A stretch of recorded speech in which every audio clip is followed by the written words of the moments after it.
So your CNP exam happened. Now it is over, and you're wondering what comes next. You might be wondering, how do you know if your CNP exam actually went well? So let me give you a hint here. The short answer is you will not know for sure until you see a copy of your compensation and pension exam results. However, right, I want to give you a few hints and tips that you, the veteran, had a favorable CNP exam, right? So I am going to go over 7 signs that you know that your compensation and pension exam went well. So if you're listening, make sure that you take notes on this. 7 signs that you know that your compensation and pension exam went well, and what to do if you had an unfavorable CMP exam. I'm going to be breaking that down, right? So the first thing is, and this is not always just it's not always set in stone, but did the CNP examiner, did they display a positive attitude toward you and your claims? So remember this, vets, when you walk into that compensation and pension exam with VES, with LHI, with QTC, when you walk into there, you're being watched from the time that you go into that compensation and pension exam. But did you feel incriminated, or did you feel like you got your due diligence that you deserve? Okay. Now, let me explain something and back up here for a minute. Before you go in that compensation and pension exam, it's nothing to be scared about. They are basically verifying that the roof was put on properly on the house, right? Before they paid out for the roof, if that makes sense. Okay. Look, they're about to pay you a certain amount of money. The VAs, they're about to give you benefits and money that you are going to get most likely for the rest of your life. They want to make sure that everything that you're saying is legitimate, it's true, it's accurate, and all of that. But you need to keep in mind when you go in there that you're being watched, you're being examined, and you don't know the education necessarily of that compensation pension examiner. But it behooves you, veterans, if you're listening, to know what is in your claim file. The wrong answer is, I don't know. Okay. You need to go in prepared with notes. You need to be prepared. If you have a nexus letter or a disability benefits questionnaire, you need to be prepared when you go into that exam and what to present that examiner and the questions to ask. Hey, did you look at all my evidence? Did you look at my lay statement? Did the rater give you all of my evidence? Did you look at my nexus letter that I submitted with my fully developed claim? Did you look at my disability benefits questionnaire that I submitted? Did you look at my buddy statements? Did you look at the records that I provided that you guys didn't have before? You want to make sure that they have everything. If not, you need to take notes on that, right? Because if they don't consider that in the evidence of your rating decision letter, and it's not, and it's unfavorable to you, then you can take action on that and you can call them out on that. Because remember, the VA has a duty to assist you, right? And also, if they don't address certain things, or they're just dead wrong about what they're saying, that is called a clear and unmistakable error, which I will get into in another video. Okay. But again, just backing up, you need to know what is in your claim before your CMP exam goes well. You are your best advocate, and you need to know what you're doing, being prepared, and going into that exam. So, number one, did the CMP examiner display a positive attitude towards you and your claim? Did they, or did they not? Or um, were they trying to incriminate you for everything that you did? Was the examiner wasn't rushed? Okay. Did the examiner take their time with you? Very, very important. Did they take their time with you? Right? Did they ask thoughtful, condition specific questions, or were they asking you, sir or ma'am, Mr. or Miss Veteran, why are you here? Why did you use that private nexus letter? Why? Because that's my right. I have a right to be able to do that. It's unbiased. I've provided all my evidence. Did you feel there's been veterans that have walked in and it's like, why did you do this? And what are you trying to do? And it's almost like, why are you even trying to be, why are you even here? Always be respectful to that compensation and pension examiner. Don't let them get under your skin and piss you off to no end.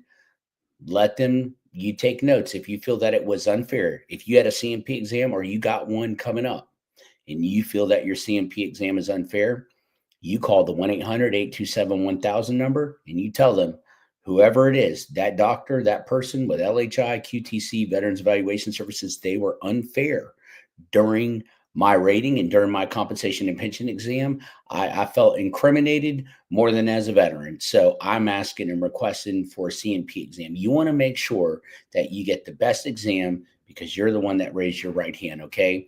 So make sure that you do that. And did they take detailed notes? Were they trying to incriminate you, or did they look at what you had going on and were they trying to use that against you? It's very important to know that. Okay. So you need to be prepared for that. Okay. So, number one, did that CMP examiner display a positive attitude towards you and towards your claim? From the moment your CMP exam begins, you should have a feeling from the examiner. Okay. What was her attitude like towards you? Was it positive or negative? Was the CMP examiner on time? Were they prepared?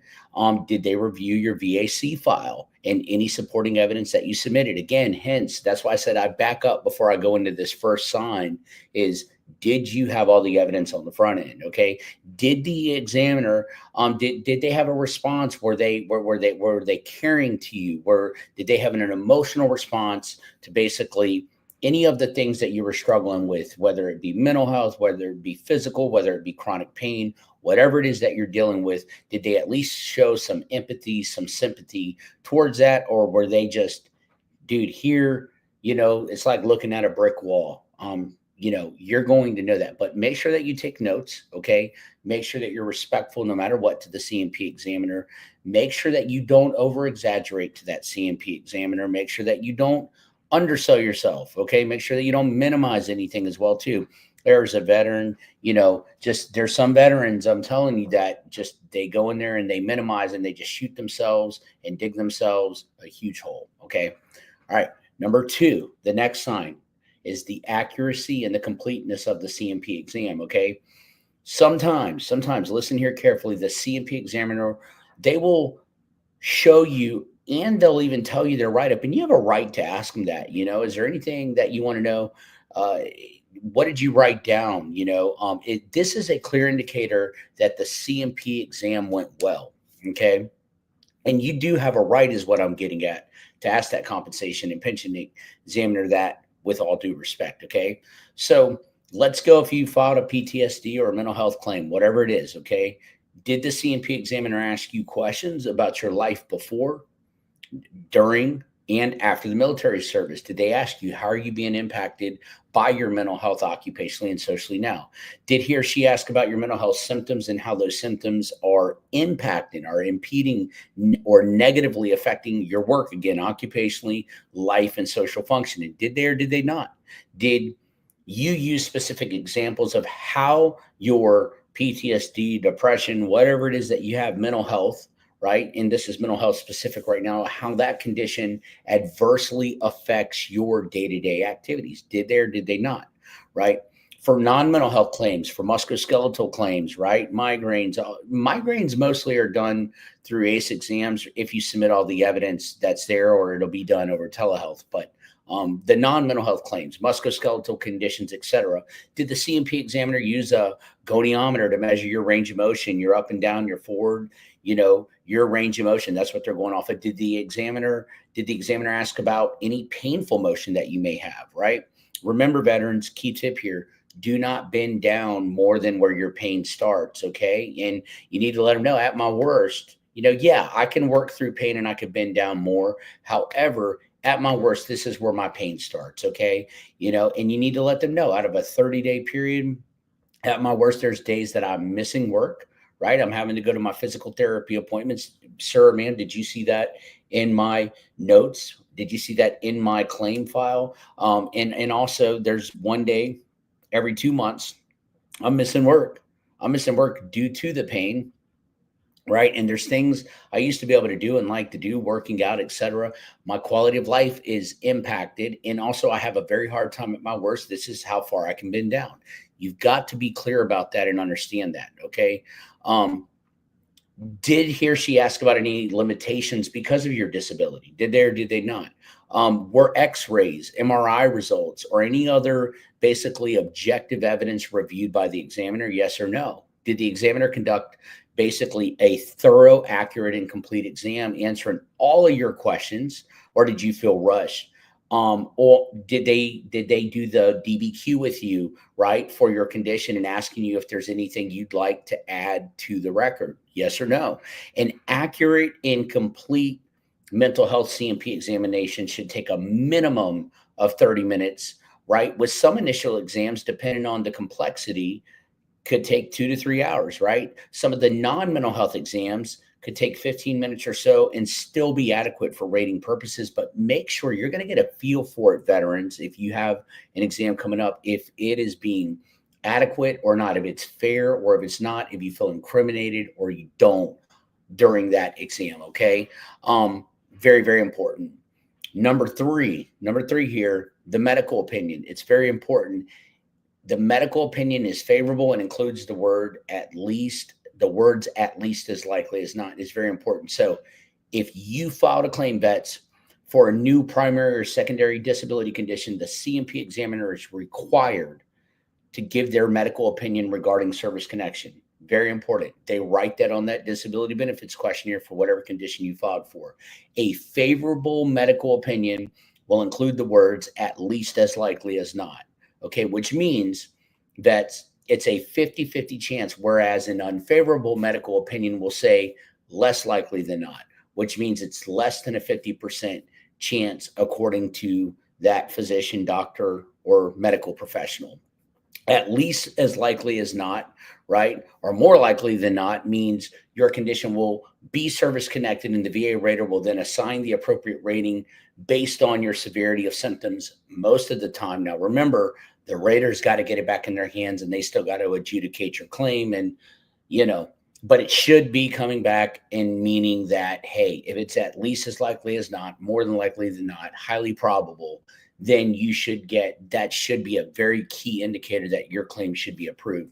If it is less likely than not, that means your condition will not be service connected and your claim will be denied, right? On occasion, some compensation and pension examiners, they might not give a medical opinion at all and instead state something like no conclusion can be reached at this time without resorting to speculation, and they don't want to resort to speculation. If the examiner does this, the no medical opinion must be based on, check this out, sufficient data or sufficient facts. That is a key. Okay. If the examiner does this, the no medical opinion must be based on sufficient facts or data, according to Neves Rodriguez versus Peak, which was a case before the Board of Veterans Appeals, very important, in 2009, right?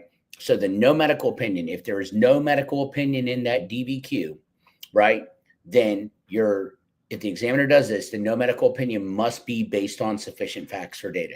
If the examiner presented no sufficient facts or data, then what I do is I'm going to tell you right now, I recommend that you request a new CMP exam that adequately addresses the contended ideological relationship without resorting to just straight up speculation. Okay, that's not right.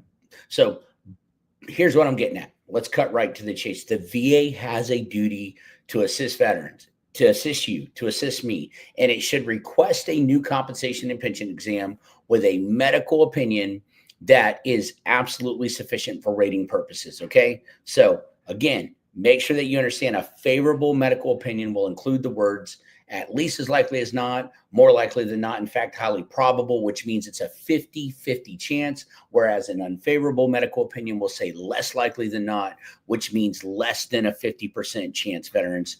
For direct service connection, the CMP examiner must approximate the etiology of the claim condition. So the claim condition was at least as likely as not, 50% or greater, or less likely than not, less than 50%, incurred or caused by the claimed in service injury, event, or illness, whatever it is that happened. Okay. For secondary service connection, very important here. Listen, I'm giving some gold nuggets. For secondary service connection, the compensation and pension examiner must approximate the likelihood that the claim condition was proximately due to or the result of the veteran's service connected condition. So again, I'm going to just give you a telltale sign. I'm going to give you a common theme here. Tinnitus. You have a standalone rating of tinnitus, diagnostic code 6260. You got tinnitus. You want to secondary your headaches due to the ringing in the ears bilaterally that's driving you nuts and keeping you up all night, right? You need a nexus, you need a DBQ, you need a diagnosis, okay? Right, right. Submit a headache log as well too for your headache claim. Make sure that you have a headache log. Make sure they have a lay statement, okay? Make sure they know how you're impacted. But anyways, if you're secondary into tinnitus, I'm just using this as an example here, make sure it's at least as likely than not, more likely than not, this veteran Johnny or veteran Sue's headaches, migraine headaches, are secondary to the tinnitus, are more likely than not proximately due to the veteran's tinnitus. Okay. That means it is 50% or greater probability that the headaches, the migraines are there, are connected to that tinnitus. But look, a key thing in this, if you're going to secondary something, is make sure that you have the treatment. Make sure that you let the VA know. Make sure that you let a medical professional know. Submit those records. Make sure that they're in your My Healthy Vet. Okay. You don't want to just come out of left field or right field out of nowhere with just the nexus letter and think that you're just going to get approved. You got to get treated. I know it's a pain in the butt. I know people are working. I know people are transitioning. I know life be lifing, but you got to get seen. You got to get treated. You got to make sure that the nexus letter lines up and stuff like that. Do not go with some bogus company out here that is just whipping up nexus letters. Do not do that. Make sure that you get the right doctor to do it. I cannot stress it enough. There were people today who used some bogus behind company and they did not get the help that they need. It's garbage. It's garbage, and that's what you hear about as nexus mills and all that junk. That's what it is, man. It's people that are looking at you as a dollar sign, and that's crap that I don't agree with. Those people right there should be out, should be done. Don't do that. Make sure that you get a copy if you use somebody of your DBQ, of your nexus. There is nothing to hide from you at all. So I just want to let you know that. Make sure you get the help. Make sure you're treated fairly by anybody that gives you a hand. If you do need any help, reach out, reach out, reach out, reach out. There are great doctors. There's great people in place that can help you. Nobody can guarantee anything. If anybody guarantees you anything, they're a liar. If it's not the rater, then, and they're guaranteeing you something, they're a liar, right? What people can do is put you in the best position to win your claim. That's what they can do. It still doesn't mean that the VA doesn't make mistakes, that they don't mess up, but you want to make sure that you're getting treated fairly by anybody that helps you. If you're getting a nexus letter out there or a disability benefits questionnaire, make sure it's not just being winged. Make sure that your medical evidence is lining up with what you're doing. I go on that tangent because I see too many veterans getting screwed over, just saying, "Oh, I just need a medical. All I need is a nexus letter," and they don't know anything about it. They get it whipped up, and they still get denied. Okay, the VA is looking for that stuff. Just letting you know. So if you've done that and you get denied, that's why. Just because you have a nexus letter doesn't guarantee that you're going to get your rating approved. Make sure it lines up. The one thing that you cannot dispute is the medical evidence that you need. That is the one thing. If you have the medical evidence to support what you're claiming, I'm telling you, then it's more likely than not chance that you're going to win your claim. Okay. Okay. It's very, very, very important on that. All right. I can't harp on that enough, as y'all may tell. Okay. Look, next sign is the examiner didn't dispute your statements. Okay. The examiner remained neutral or empathetic, right? There was no dismissive body language or tone, right? And they did ask follow-up questions because they actually cared and gave a crap about what you were talking about without judgment. Okay. Right. The next sign is the exam was consistent with your DBQ, disability benefits questionnaire. So it was consistent. Okay. If you submitted a DBQ, again, they referenced or aligned with it. That's why you need to ask if you have an exam coming up or you submitted a DBQ for a mental health increase or whatever it is. Did you look at my DBQ that I provided? I have the right as a veteran to submit a private DBQ, just like the VA is paying your behind.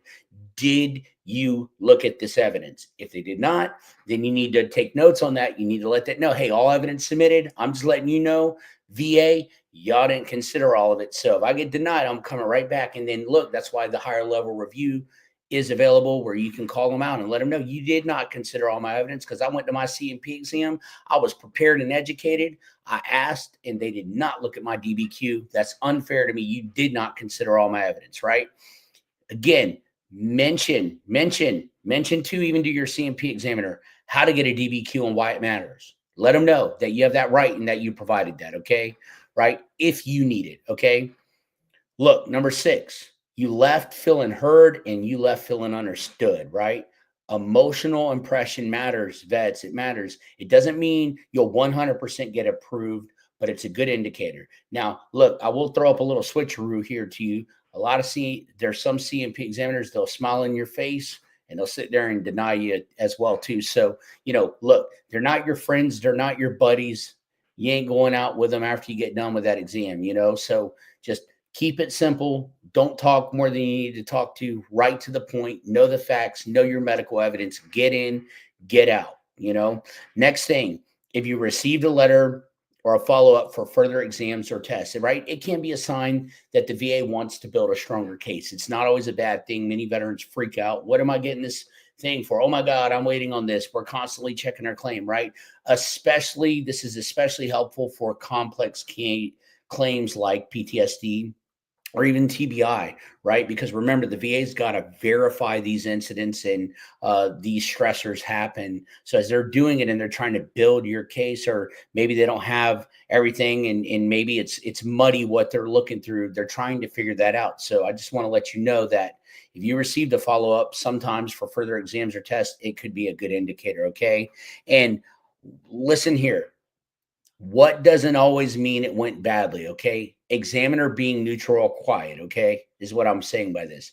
Short exams, sometimes it's because every single thing that you have is well documented. It's unnecessary you're even at the CMP exam, okay? The reason why they do it is because of fraud and because of shady people throwing up nexus letters and all that jazz, okay? That's why there are tons of CMP exams and junk like that. You see it in the news all the time. So they do have to do their due diligence, and they do have checks and balances that they have to keep in place, okay? Very, very important. Also, it doesn't mean that it went badly if no feedback was really given during the exam, okay? What I mean by a bad CMP exam is if you were just dismissed, if you were feeling incriminated and people were asking you questions that are just off the wall, then dude, you don't have to sit there and take that. I just want you to know that. Always be respectful though. Very, very important to do that, okay? You need to make sure that you request your CMP exam notes. You need to understand always timelines for VA decisions. And it's very, very important, if you do get denied, to understand the appeal route that you can go. Look, if you got denied and you did apply the evidence and you did supply that, then look, you want to do a higher level review, right? And you want to let a senior level reviewer know, I submitted all this evidence, y'all didn't consider it. Can you please look at that? And then they can look at that and keep on rocking with your claim.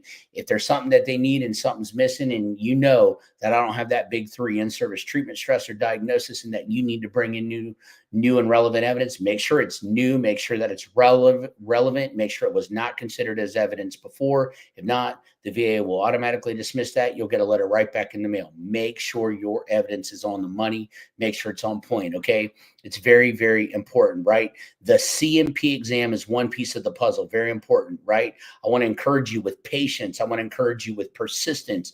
I want to encourage you with documentation, knowing what's in your claim up front. I want you to understand that you're not alone. If you need help from a VSO, if you needed help from somebody accredited, whatever it is that you need, get that proper help. Just make sure that you're treated fairly, okay? It's very, very important to do that, okay? I want to go over a couple of more things with you guys as well, too. I want to answer this question. How much weight does a CMP exam actually have? The CMP exam carries a ton of weight. It does, because they're filling out that disability benefits questionnaire. Remember, the rater is not a doctor. The the the CMP examiner is a board certified medical professional that can and has the authority to fill out that DBQ. That's where your diagnosis comes from or not. That's where your percentage comes from. It's a lot of where your percentage comes from. So the CMP exam carries a ton of weight in determining whether your condition should be service connected as well as your severity of symptoms. If you hear a CMP examiner say, and I've seen this, I've heard this even recently, oh, I don't really have a lot of decision, the VA is going to decide that. Bull crap. You're filling out my DBQ right now. You're telling me that you ain't got no weight in my decision, sir, ma'am? That's wrong. Okay. So the results of your CMP exam, in my experience, will absolutely most of the time make or break your claim. Why? Because the VA raters rely almost solely on the results of your compensation and pension exam when determining key issues such as medical etiology, service connection, and severity of symptoms. So again, a good C&P exam with a favorable medical opinion, more likely than not, at least as likely than not, will result in a good VA claim approval most of the time. A bad C&P exam with an unfavorable medical opinion will result in less likely than not and will almost certainly result in a VA claim denial. Right? How do you get your C&P exam results? I'm going to explain it right here. If your C&P exam was performed by a VA doctor at a VA facility, the results of your C&P exam will be in your VA medical records on My Healthy Vet in 48 to 72 hours. They should be there. They should be on your My Healthy Vet. Okay. If your C&P exam was performed by a contracted doctor at a private facility, the results of your C&P exam will be uploaded to the VBMS, Veterans Benefits Management System. The fastest and easiest way to get your C&P exam results from a contractor provider is to have your accredited VSO download a copy for you from VBMS. It's very important. And finally, you can get a copy of your compensation and pension exam vets, the results, and entire VA claims file by filing an online FOIA request for a copy of your VAC file. Very, very important. Okay. Where can you obtain your LHI C&P exam results? The LHI C&P exam results will be uploaded to the VBMS, the Veteran Benefits Management System, which is an internal VA system that you, the veteran, do not have access to. To get a copy of your LHI compensation and pension exam result in a quick and timely manner, have your VA accredited VSO download a copy of your C&P exam results from VBMS. You can also get a copy of your C&P exam results by filing an online FOIA request for a copy of your VAC file. And again, note that FOIA requests can take 10 to 12 weeks, but get it, okay? How do you get VES C&P exam results? The VES C&P exam results will be uploaded to the VBMS system as well, which is an internal VA system that veterans do not have access to. To get a copy, hit up an accredited VSO, have them download a copy of your C&P exam results from the Veterans Benefits Management System. You can also get a copy by filling out and filing a FOIA request. Again, note, as I just stated above, it can take 10 to 12 weeks to complete, okay? What do you do if you get an unfavorable C&P exam, okay? If you do not feel that you've had a good exam and it's unfavorable, there are two actions you should take immediately. Call the VA hotline at 1-800-827-1000, speak to a representative, complain about your exam, ask him, her to make a note in your record that you want a new compensation and pension exam. Call them. Number two, write a memorandum for record, an MFR, and upload it to va.gov. Stick to the facts: who, what, when, where, why, how, you name it. Document your complaints about the examiner. Specify who they were, questions about the examiner's qualifications, assertions that records or other relevant information of evidence was not considered, and or request for another examination or opinion. You can use a 214138 and a statement in support of claim as well too, but write that, right? If those options don't work, option number three is hit up and file a complaint with the White House VA hotline. Very, very, very, very important. Okay. Good. Cornell Irons. Hey, glad you guys are on here right now. Glad to talk to you. Doctor and lawyer, you said I got 70% for PTSD last week with 0% service connection for loss of smell and taste as well. Should I push for 10% on taste and smell? You can, but the thing that you need to look at is how long is it going to take you, doctor and lawyer, and where is that going to ultimately get you at in the long run? You need to calculate up everything with a VA calculator and see where it's going to take you for. I think there's bigger fish to fry than just taste and smell, in my opinion, right? You want to be strategic on the claims that you do. And all veterans, I want to encourage you on something. Go the least path resistant. Super important. Okay. You, Naughty Roddy, said, I got denied for sleep apnea. I had diagnosis and Nexus letter. Okay, but was the Nexus letter good? I don't know. I don't know. I haven't looked at it. Was the Nexus letter good? Were the facts there? Was it backed by medical and scientific literature? Or, this is your sleep apnea, Naughty Roddy, is not a PACT Act claim, right? It's not on the PACT Act list. However, if you were around toxic exposure and all that, you could use a Nexus letter for that if you were in that area. It could be attributed, but Again, did you have a DBQ or did you just have a Nexus letter as well? I always recommend get a DBQ Nexus combo with everything that you do. Get a DBQ, get a Nexus, get the sleep apnea DBQ. If you get an outside medical opinion or a person to do it, make sure that they do that DBQ. Make sure that they do that Nexus as well too. I don't know. I just because you had a Nexus letter, I don't know if it was good or not. You'd have to look at that, right? If and also a Nexus letter, it isn't just, hey, it's more likely than not, in fact, highly probable. Is the medical and scientific literature good or is it not good? If it ain't good and it sucks, then you're going to get denied. You need a good letter, and I'm sorry, but you wasted money. I'm just being real with you. Faith and Familia, what's up? What's up? What's up? How you doing? What about ACE exams? Hey, ACE exams are good. They typically happen on migraines and headaches. Why are ACE exams good? Because that means a lot of the time that they're just looking at the evidence. There's nothing really that they need from you. Maybe a few slight questions. You may get a phone call if there's anything that needs to be clarified. But ACE exams are a good indicator a lot of the times. You see it on claims that they don't really need to see you in person. It's not going to be a musculoskeletal condition. It's going to be a migraine headache, a chronic fatigue syndrome, or something of that nature. So it's not bad. Okay. What about if it was a call from a VA contractor, not in person? Faith and Familia, that's okay. That's part of the ACE exam. They may need to clarify something. It's all good. It's all good. Nothing wrong with that. Yours was an ACE exam as well. Naughty Roddy, again, I would need to look at the evidence, and take a look at all of it, bro. And I could do that for you. I would need to look at all the evidence to make sure of how good was all the evidence that you submitted and see what they're saying that they denied you for. Look, there's two things. Either there's no proper nexus, okay, and or the VA screwed up and we got to do a higher level review. But we got to see that decision letter is going to tell you everything. It's very, very important. And Faith and Familia, what's up? What's up? What's up? Nice. Thanks, bro. Always. I know you've been stuck at step 4 for a long time. Your claimant's at a regional office. Exactly. It could take a little bit of time depending on how many claims that you have. I don't know how many claims you have in. If you submitted in a whole boatload, it could take a minute. Also, guys, if your claim's stuck there for a little bit, I don't know what's considered a long time to you. Remember, claims are taking about 140 days. Hit up the Vera hotline. Cheat code. I'm giving you a cheat code. Hit up the Vera hotline. Very, very, very important. And Naughty Roddy, you're welcome, my brother in arms. Bam, I'm going to dap you up. No problem at all, man. If y'all have any other questions, I'm going to be available for some questions right now. I hope that this stuff absolutely helps you.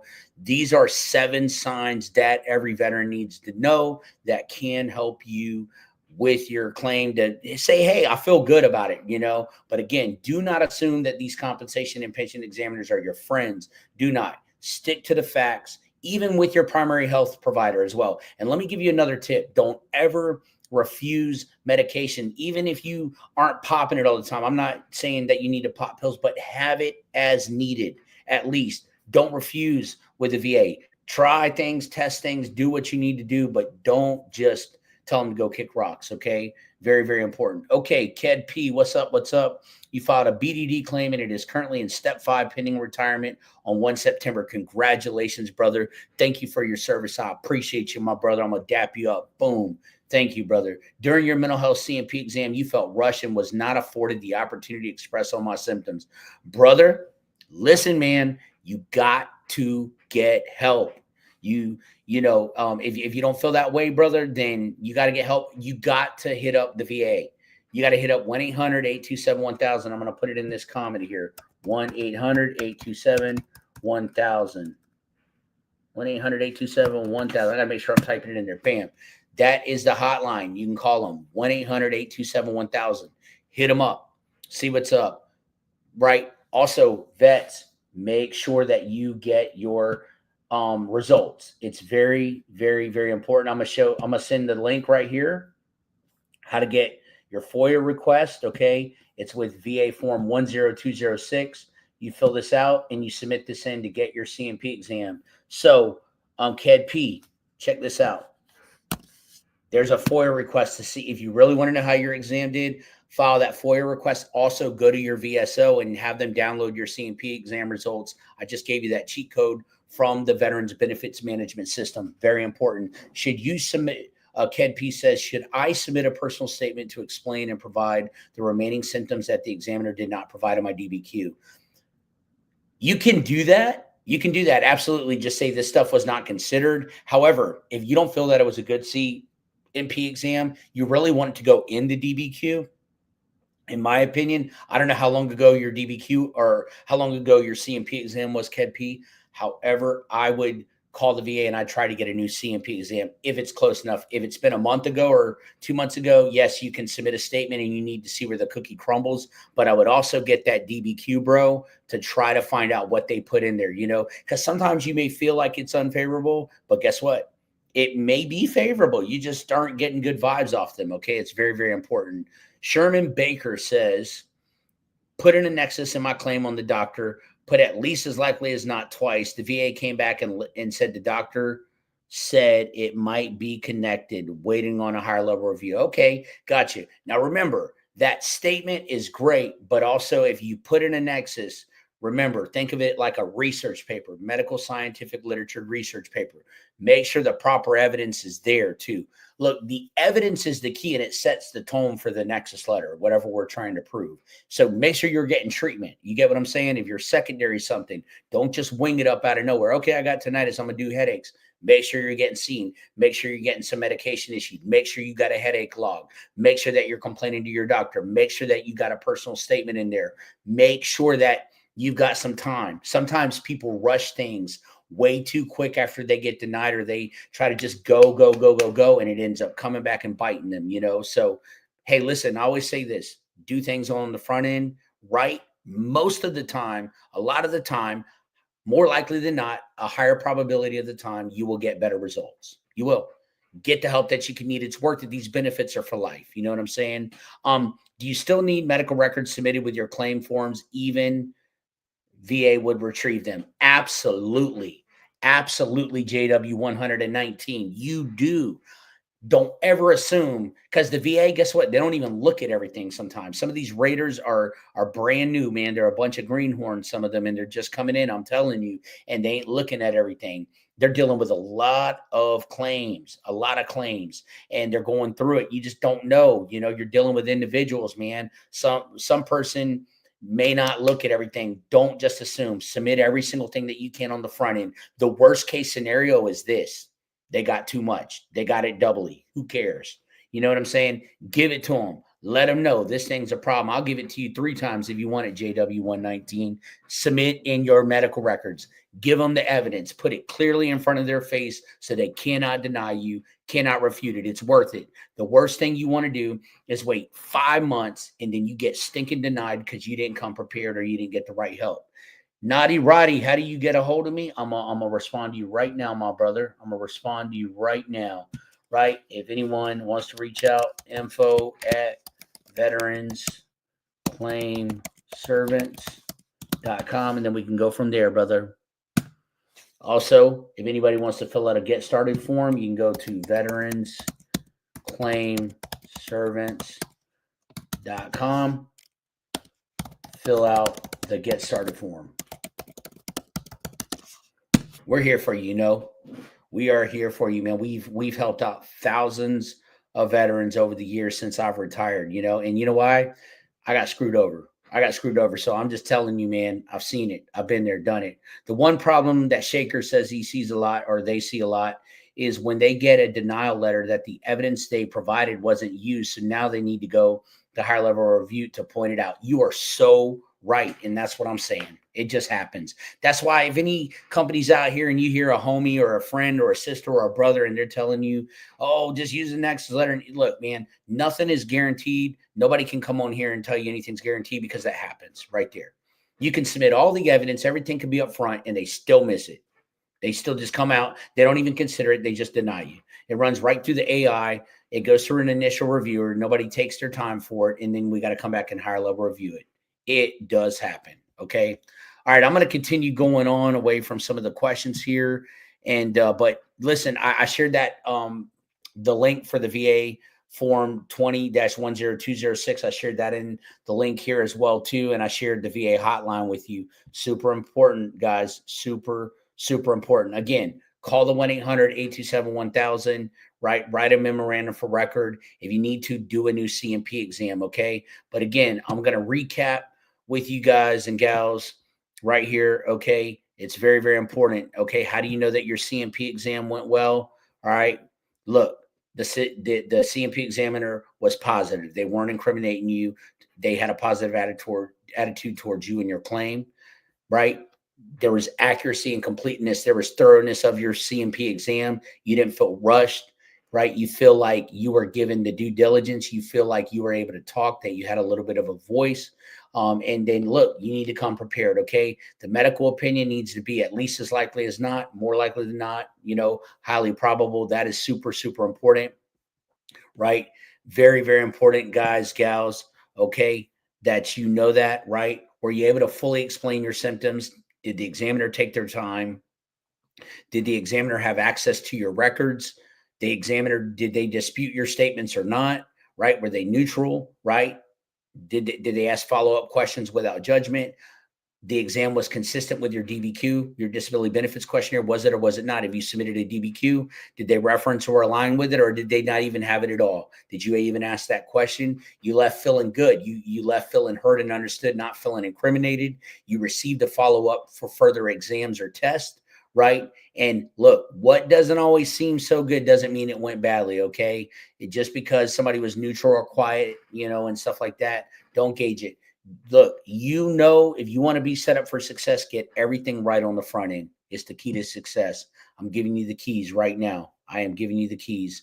Hey, all of you guys and gals, thank you for your service. I'm glad to answer some of your questions tonight. I hope this helps you. If you're just hopping on, go back and check out the video. Check out other videos. Look, I ain't on here for clickbait, man. Anybody else who want to do that clickbait junk, I'm not here. Let's get right to the point. If you tune into these videos, I'm going to get right to the point. I'm going to let you know what we need to do, what we need to make happen to get claims approved, to get y'all the benefits, to get us the benefits that we deserve, because we raise our right hand.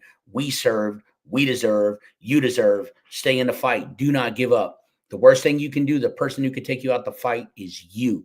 So stay in the fight, man. You're worth it. I just want to encourage you guys. Real talk, one love. If you need to reach out, man, let me know. And Shaker, much respect to you. Thank you, my brother, for sure, man. And I'm here. I'm here. I'm going to keep on hopping on. We're going to keep doing lives. I'm going to keep putting out videos. I'm going to keep things going, man, because we got to take care of each other. So, some of this information that you guys get, pass it on to the next vet. If you guys need help, reach out.